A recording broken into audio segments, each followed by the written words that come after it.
Hello everyone and welcome back. In today's video, I'm going to show you how to add an overlay in CapCut PC step by step.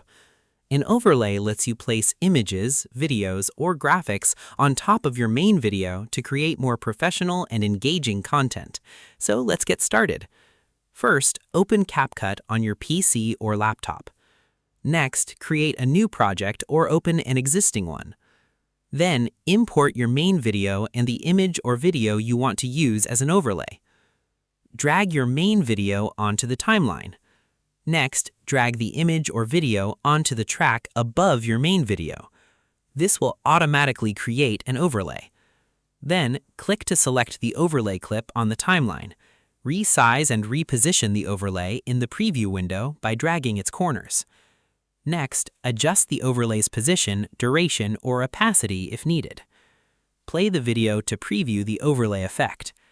If you're happy with the result, click the Export button in the top right corner.